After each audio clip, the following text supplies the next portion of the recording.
Michel Aliel, bonjour. Bonjour. Vous êtes directeur marketing, produits et solutions chez Hitachi Data Systems. Oui. Alors, allons droit au but. Quel type de solution proposez-vous chez Hitachi Data Systems en matière de big data? Alors, nous proposons, on va dire, plusieurs types de solutions. Mais en premier lieu, ce qui est important de voir, c'est à la fois la maturité du big data aujourd'hui et ce qu'en font nos clients. Donc, nous avons fait une enquête avec IDC en début d'année.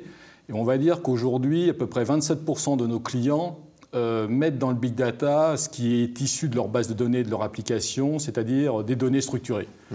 Donc autour des données structurées, nos solutions sont principalement autour de notre écosystème. L'écosystème d'Hitachi, c'est SAP, c'est Oracle, c'est Microsoft.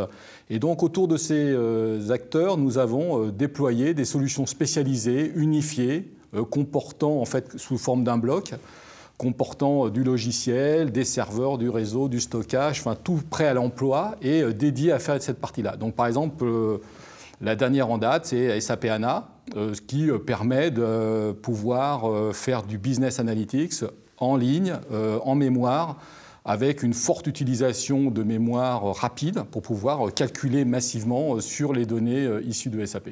Ce que vous appelez un bloc, c'est quoi? C'est une appliance? Un bloc, c'est une solution flexible et modulable permettant de pouvoir croître ou décroître en fonction des besoins.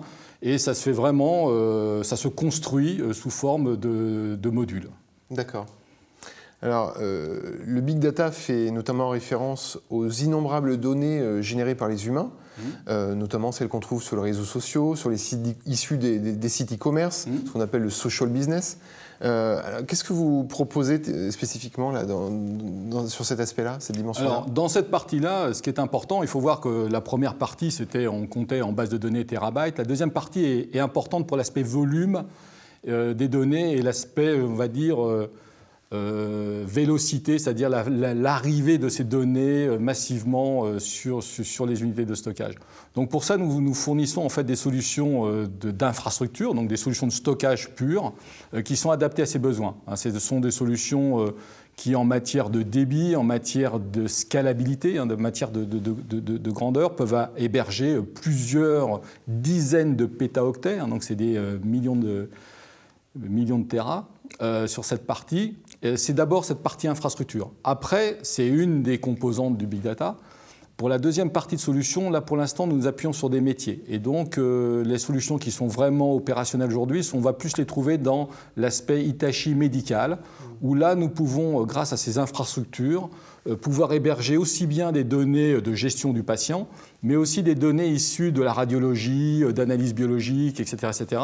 Donc Hitachi a une expertise, on s'appuie sur les métiers, sur cette partie-là, pour pouvoir faire la partie analyse autour de ces données. Donc là, la partie importante sur cette partie, on va dire, social business et tout ce qui est issu de l'humain, c'est à la fois d'avoir la structure d'hébergement et la partie analyse issue des métiers d'Hitachi.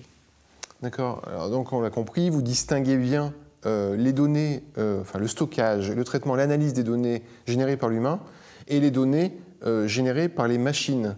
Alors, qu'est-ce que vous entendez par les données générées par les machines et surtout, comment, chez Hitachi Data Systems, on aborde ou on abordera l'acquisition de ces données-là? Les machines, attention, ce n'est pas des robots, des choses comme ça. Les machines, ce sont tout simplement toutes les données qui sont dans un trafic ferroviaire, que l'on trouve dans une moteur d'automobile, une sonde qui va générer des millions de données à la seconde, etc., pour pouvoir donner la santé du moteur ou autre chose de ce type-là. Donc vous voyez, les données générées par les machines sont souvent des données nombreuses, courtes en volume, mais qui vont permettre des analyses dans l'automobile, dans le ferroviaire, dans la sécurité. Par exemple, la sécurité, c'est l'ensemble des flux de vidéosurveillance que l'on peut en temps réel analyser.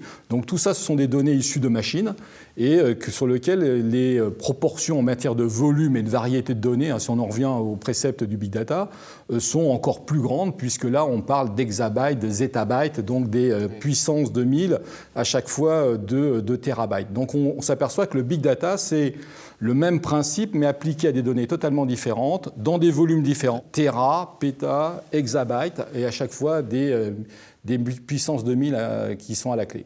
Je me permets de vous poser une question, parce que tout à l'heure, dans la question précédente, vous parliez des solutions médicales. Oui.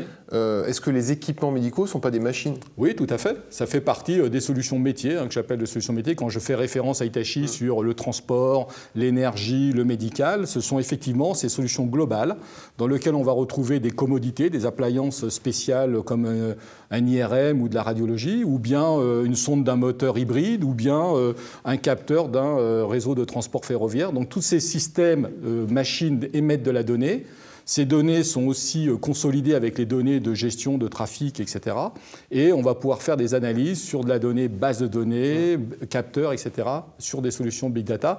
Vous voyez que cette volumétrie est très importante et nécessite notamment une approche temps réel. Et cette approche temps réel, elle est aujourd'hui définie par des architectures très distribuées, massivement distribuées, plusieurs centaines ou milliers de nœuds capables de calculer en parallèle les tendances d'une problématique. Et pour cela, Hitachi, on s'appuie sur ce qui existe sur le marché. Et ça nous plaît bien parce que nous sommes des sponsors de l'open source. Nous en avons déjà une partie dans la partie contenu dont j'ai parlé précédemment. Et là, nous, dans le parti Big Data, nous sommes aussi partie prenante sur tout ce qui est Hadoop et puis toute la sphère autour de ça. Mais écoutez, Monsieur Aliel, merci beaucoup pour toutes ces explications. Merci à vous.